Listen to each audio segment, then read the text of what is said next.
Selamat datang saudara-saudari. Hari ini kita mau mendengar Mazmur 107. Mazmur pujian bagi kebaikan Allah. Bersyukurlah kepada Tuhan kerana Dia baik. Kasih-Nya kekal. Ulangilah kata-kata itu untuk memuji Tuhan. Hai kamu semua yang sudah diselamatkannya. Dia telah menyelamatkan kamu daripada musuh dan membawa kamu kembali dari negeri-negeri asing, dari timur dan barat, dari utara dan selatan. Ada yang menggembara di padang pasir, tidak menemui jalan ke kota yang berpenghuni. Mereka kelaparan dan kehausan dan kehilangan segala harapan. Kemudian, dalam kesusahan, mereka berseru kepada Tuhan dan Dia menyelamatkan mereka daripada kecemasan. Dia memimpin mereka melalui jalan yang lurus ke kota yang dapat didiami mereka. Mereka mesti bersyukur kepada Tuhan untuk kasih-Nya yang kekal, untuk perbuatan menakjubkan yang dilakukannya bagi mereka.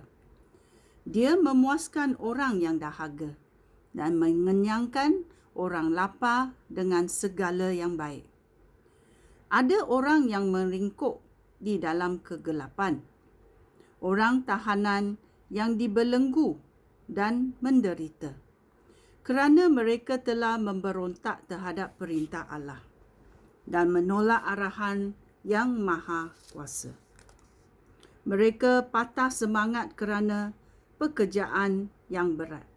Mereka jatuh dan tidak seorang pun memberikan pertolongan.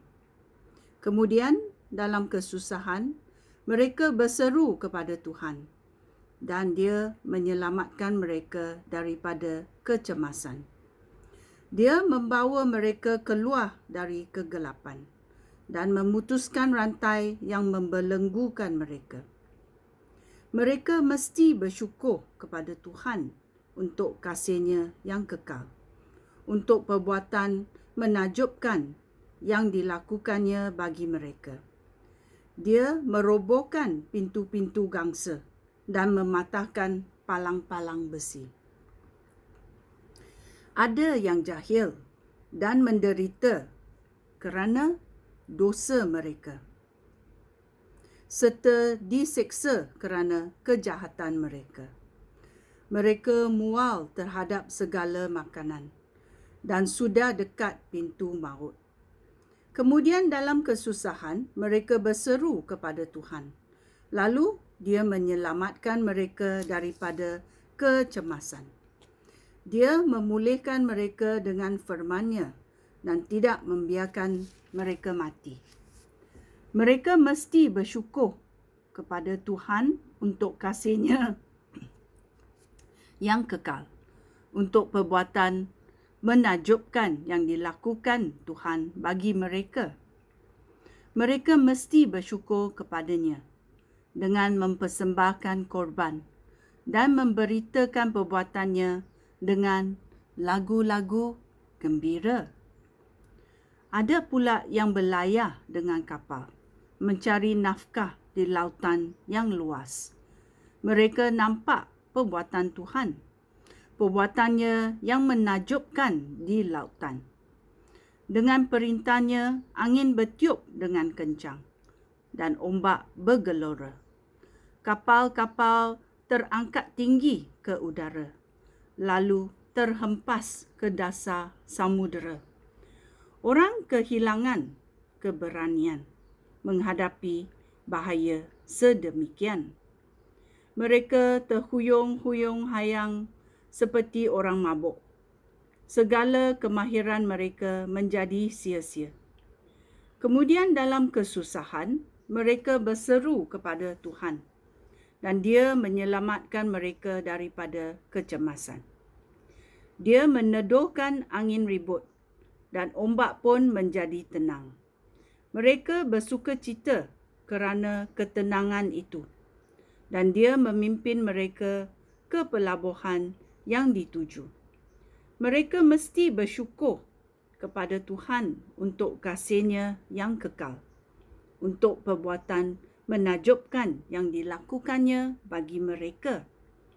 Mereka mesti memberitakan keagungannya dalam perhimpunan umat dan memuji Dia di hadapan majlis para pemimpin. Tuhan mengeringkan sungai sehingga seperti gurun dan menjadikan mata air kering gesang. Dia menyebabkan tanah subur menjadi padang tandus akibat kezaliman orang yang tinggal di sana. Dia mengubah padang pasir menjadi kolam air dan tanah yang kering menjadi mata air. Dia membolehkan orang yang kelaparan tinggal di sana, dan mereka membina kota sebagai tempat kediaman. Mereka membajak ladang dan menanam pokok anggur dan mendapat hasil yang banyak. Dia menganugerahkan umat-Nya anak yang banyak dan memelihara ternakan mereka supaya berkembang biak. Apabila umat Allah dikalahkan dan dihina dengan penindasan yang kejam serta penderitaan, Tuhan mempermalukan penindas mereka dan menyebabkan mereka mengembara di padang pasir. Tetapi Dia menyelamatkan orang miskin daripada kesusahan dan menyebabkan keluarga mereka mempunyai banyak anak. Orang baik nampak hal itu dan bergirang, tetapi semua orang jahat disenyapkan. Semoga orang bijak memikirkan perkara itu. Semoga mereka merenungkan kasih Tuhan. Ya. Pujian bagi kebaikan Allah. Bila kita mengingatkan kebaikan Allah, kita menyaksikan dan memberitakan keagungannya dalam perhimpunan umat, supaya orang lain pun ada harapan dalam Tuhan. Kerana dalam kesengsaraan dan penderitaan masa itu, kamu berseru kepada Tuhan dan Tuhan menjawab. Itulah kebaikan Tuhan kita. Kerana Tuhan kita adalah Tuhan yang hidup. Semoga kamu diberkati. Dalam nama Yesus, amin.